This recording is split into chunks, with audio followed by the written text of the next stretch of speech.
John and Dorothea Holcombe are often called the founders of Springdale, not because they were the first people to settle here, but because they became large landowners and influential citizens in the first community known as Shiloh.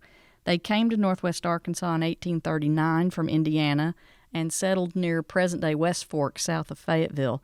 The Holcombes moved to Shiloh, or what would become the community of Shiloh, in the early 1840s, where John Holcombe served as an elder and minister at the Regular Baptist Church, which became known as the Shiloh Regular Baptist Church after the community's name. He was an elder and preacher there for more than 30 years. John and Dorothea had 16 children, many of whom played a role in our early Northwest Arkansas history. The Holcombes now, John and Dorothea. John was born in 1797, died in 1876, while Dorothea was born in 1808 and died in 1874. Both of them were originally buried in a cemetery that was next door to that Shiloh Baptist Church, the location of which, for the church and cemetery, is where our Shiloh Meeting Hall is located today. Now, in the 1890s, the graves in that Baptist cemetery were all moved to Bluff Cemetery, to present-day Bluff Cemetery, to make way for the construction of Huntsville Avenue.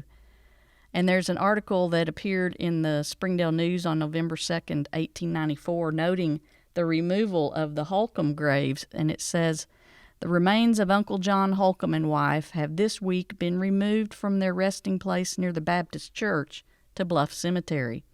On the head of Mrs. Holcombe was found the old-fashioned comb, as it had been placed many years ago when she was first buried." Jobelle Halcombe, another member of the Holcombe family, born in 1877, died in 1962. She was a granddaughter of John and Dorothea Holcombe. Her father was one of those 16 children. Her father, Joseph Halcombe, was also the first mayor of Springdale. Jobelle attended the University of Arkansas as a young woman. She was a student there in 1894 when the football team was established for the first time, and the talk on campus turned to the selection of school colors. Jobelle led a campaign for the school colors to be cardinal and white, cardinal, that deep red, and white. But there was a strong faction of students and faculty that really wanted the school colors to be lavender and white. But Jobelle won out, so that's when you see the red and white jerseys of those Razorbacks. Just imagine it could have been lavender and white were it not for Jobelle Halcombe's lobbying back in 1894 for cardinal red and white. In 1895, Jobelle was a founder of the Chi Omega sorority at the University of Arkansas. Her tombstone is patterned after the columns of the Chi Omega Greek Theater on the U of A campus, which is an iconic landmark. If you have attended the University of Arkansas or visited there, you certainly have seen the beautiful Chi Omega Greek Theater, and when you see Jobelle's marker, you see the resemblance of those columns between the marker and the Greek Theater. Jobelle Halcombe graduated from the university in 1898. She taught preparatory classes there in the early 1900s and became Dean of Women at the university in 1907. She continued as an English teacher at the U of A until 1942, when she then became a librarian at the Fayetteville Public Library. In 1947, Jobelle Halcombe was the first woman at the University of Arkansas to receive an honorary doctorate in law, and Holcombe Hall on the U of A campus is named in her honor. Yet another Holcombe connection in Bluff Cemetery is Emma Deaver, Emma Dupree Deaver, born in 1865, died in 1927. Her stepfather was Joseph Halcombe, that first mayor of Springdale, Joseph Halcombe, the father of Jobelle Halcombe. So Emma Deaver and Jobelle Halcombe were half-sisters. And the family story is that as mayor, Joseph Halcombe came home one day and said to Emma, "Guess what I did at work today? I named a street after you. Our beloved downtown street, Emma Avenue, is named for Emma Deaver." An influential Springdale couple, another influential couple in Springdale history, is Annabelle Applegate Searcy and her husband Lockwood Cersei. Annabelle was born in Rogers in 1897. She died in Springdale in 1980. Lockwood was born in 1889 and died in 1966. Now, during Annabelle's growing up in Rogers, her father owned a drugstore there in downtown Rogers. She attended college in Ohio before marrying a Springdale boy, Lockwood Cersei, in 1919. She was very civic-minded, involved in many organizations in the community, and worked as a librarian at the Springdale Public Library for many years.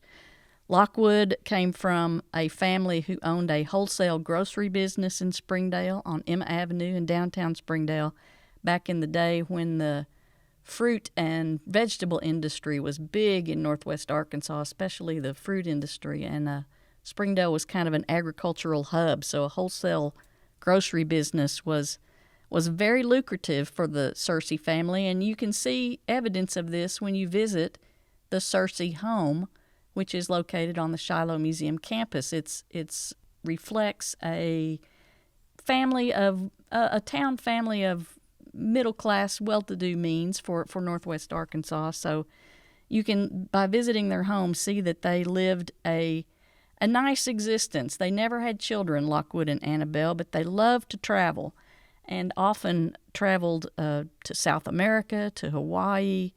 Annabelle traveled on her own for many years with friends and kept really lovely diaries of her trips. Lockwood, along with being a businessman, an important businessman in Springdale, was also on the Springdale City Council. He served on the board of the Washington County Historical Society. He was also one of several visionary Springdale businessmen who worked with other Northwest Arkansas business leaders for the creation of Beaver Lake as a regional water supply. Ola Watson, Miss Ola Watson, a beloved Springdale school teacher, born in 1877, died in 1944. She taught elementary school children in Springdale for 39 years and once estimated that she had probably 2,700 children come through her classroom during her career.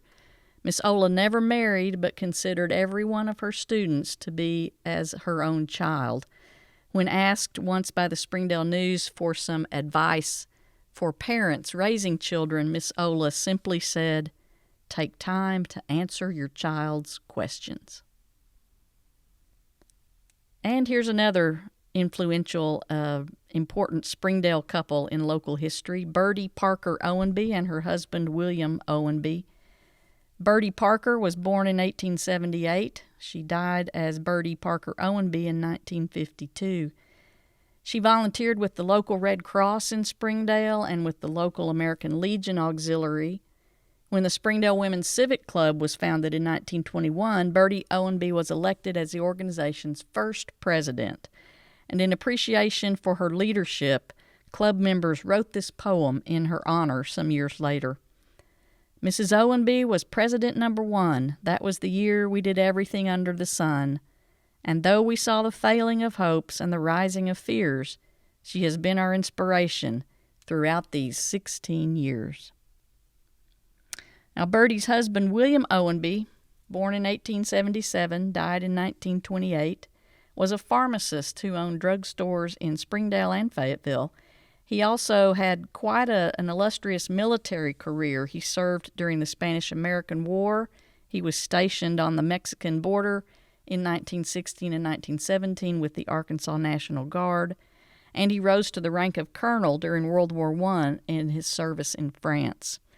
Now, aside from his work as a druggist and his career as a military man, what William Owenby really loved to do in his spare time was raise purebred German Shepherd dogs.